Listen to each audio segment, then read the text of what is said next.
Howdy Pilgrims, Sam from the Markov Dossier here, and I'm going to show you what I've been doing with my card buildings that I bought ages ago now. I've been meaning to do this video for a while. I built the buildings actually quite quickly after I bought them, a couple of weeks, and I got them built.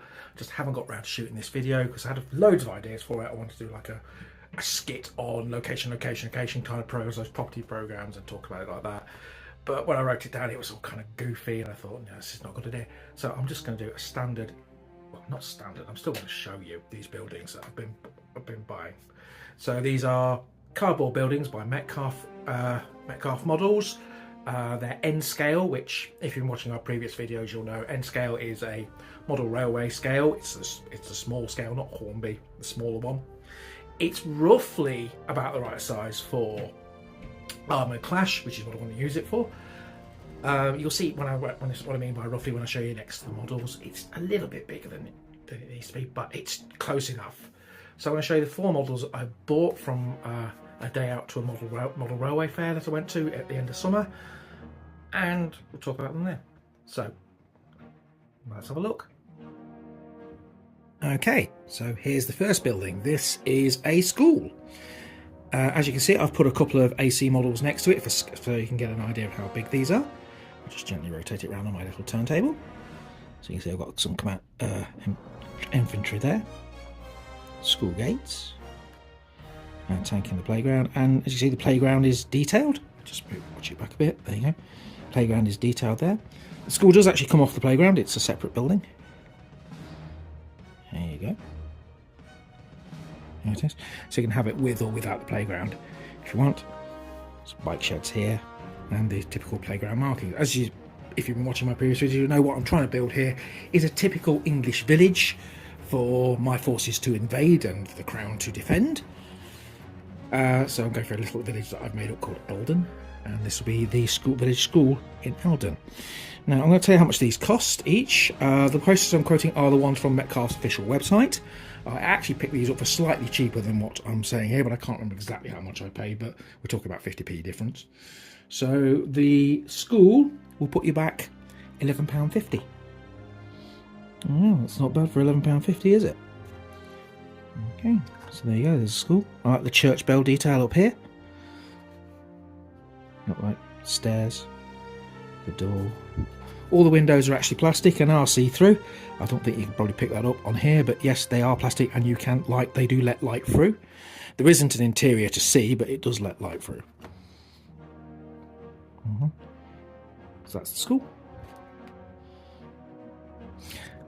So the next building I want to show you is the Station Master's cottage. Station Master's house, sorry. This one here. This one put me back a mere £12. It's a small, you see, 2-storey building. Lots of nice lovely details like the windowsills. There again, all see-through windows. Back door that actually opens. So on.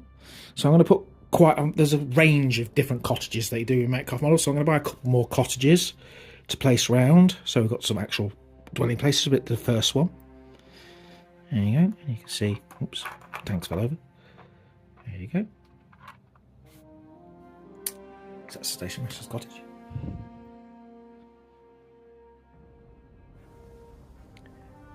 And this is the brewery building. And I thought my village its economy will be centred around the brewery, obviously pubs as well and so on, but it's going to have a brewery. It's Essex, lots of farmland, hops, barley, wheat and so on for the different things that you need to make beer. So I thought, why not have a brewery in the middle of the village? The kit comes with lots of different signage. I went with this one that says Joshua Fothergill and Sons Brewers, and it's got a date on there. It says since 1843, which I thought fit nicely with the setting. So I'll give it a turn around again, as you can see. Doors there, lots of windows. Up here we've got a water tower.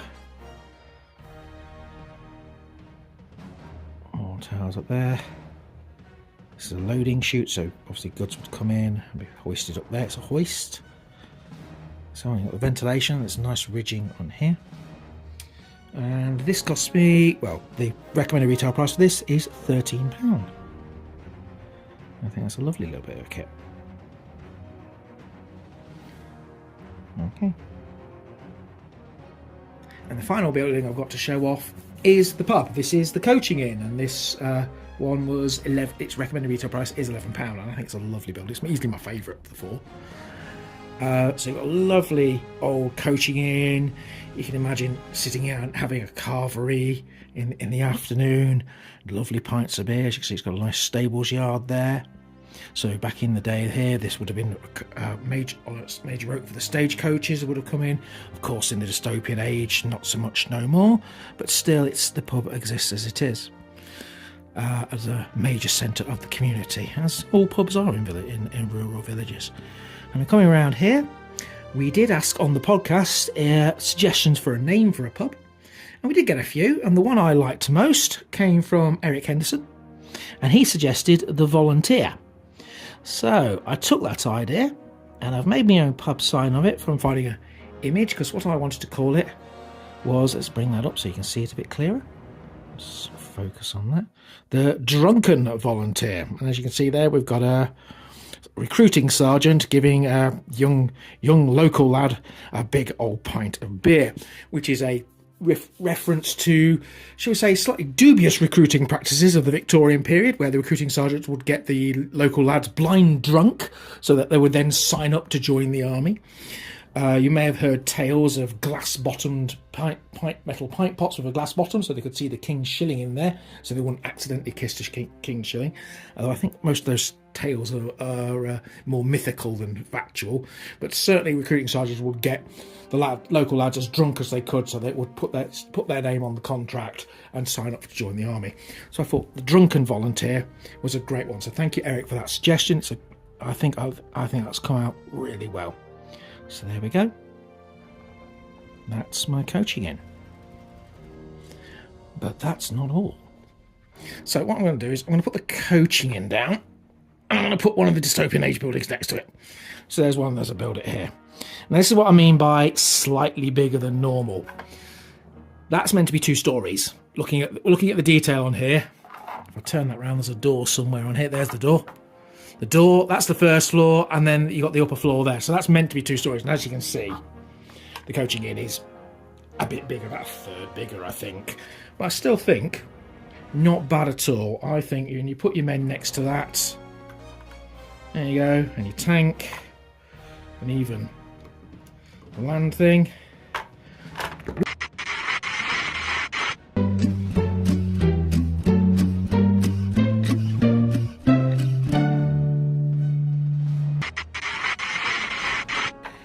There you go.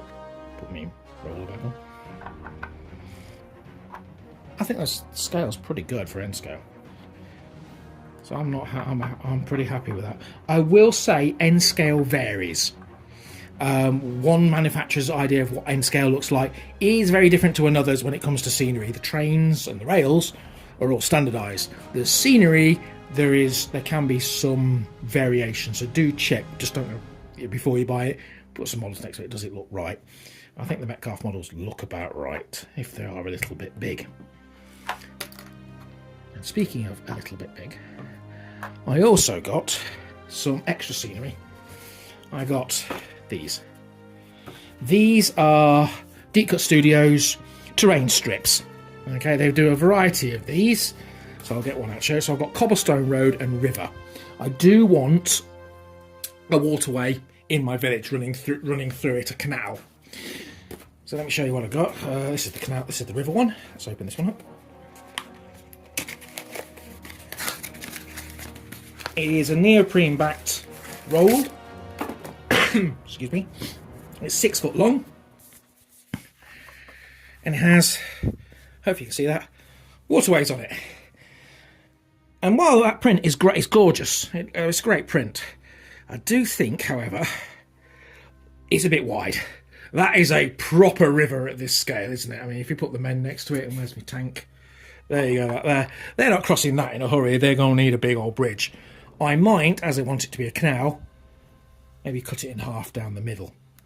You also get with it these two semicircles, so you can cut some angles and make bends in the river as well. So that's the river one. I've also got cobblestone one, because I wanted roads. I wanted the village to be on a crossroads. I've got an idea roughly where in Essex it is. It's north of Southend and south of Chelmsford. And I wanted a road running north-south to it and east-west from London to Colchester as well. So as you can see, it's a crossroads of major things. So I've got this texture here, cobblestone.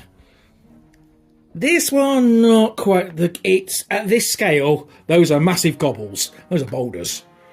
You would not build a cobblestone road that big, for real. That's obviously intended for the bigger scale 20. You know, that would look fine for Exodus. But you know, it'll do. Oh, again, I'll cut it in half and make some roads through the village with this. Got those on sale from Wayland. Can't remember. Apologies, I can't remember how much I paid for them, but I got them on sale from Wayland, and I think they're pretty good. So that's the terrain I've got, and Eldon Village is taking shape. I have got backstory written for it. I might read it to you. I'll publish it if you want to read that. You can do. I was going to do it like a History Today thing and have a very old man read it to you like this, although that probably sounds a little creepy. But I'll History Today. But I'll write the history of the Eldon Village, and for it, because why not? Let's have a little history in our games. But for now, this is Sam Berridge for the Markov Dossier saying happy trails, pilgrims, and I'll see you next time.